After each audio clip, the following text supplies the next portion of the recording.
Assalamu алейкум, YouTube көрүүчүлөр, жылкы сүйүүчүлөр. Ушул ойноктоп турган туугандар ушул өспүрүм сатылат. Азыр маалыматын алабыз. Жана корулдап турушу башкача экен, жаныбар зеригип калыптыр жылкы. Жанарбек эке, маалыматты бериң эми ушул. Карабайыр, Жаска кунан чыкма. Бою 1.55. Бою 1.55. Каяктын жылкысы бул түйү? Карабалтаныкы, Атасы да чоң жылкыбы? Бою канча бар азыр бунун? 1.55.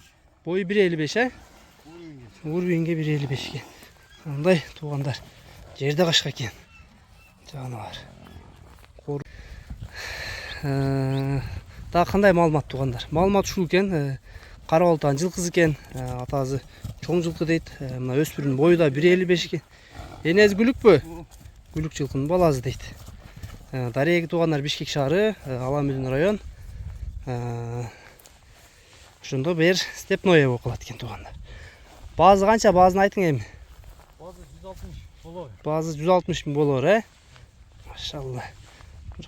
Бер ойнот коюңчу, жеңил жылкы экен туугандар. Бияка кайтарың. Жылкы жеңил экен, кыймыл аракеттери, энеси күлүк болгон үчүнбү аябай кыймыл аракеттер сонун экен. Тартын.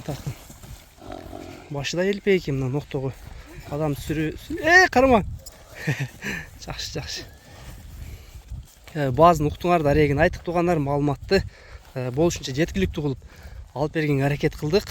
Дагы жетишсиз болгон, биз айтпай калып кеткен маалыматтар болсо, маалыматтарды биз аттын ээсинин номерин жазып калтырабыз астына туугандар, ар дайым кыдай эле. Эскерте кетсек, биз номерлер туугандар алдына жазып калтырабыз, сатылган, сатылды деп номерин өчүрүп койбосок, эгер видеого кошуп жаза турган болсок, кийин да чалып тынчын алгандар көп болот экен. Ошого байланыштуу номерлерди алдына жазып калтырабыз.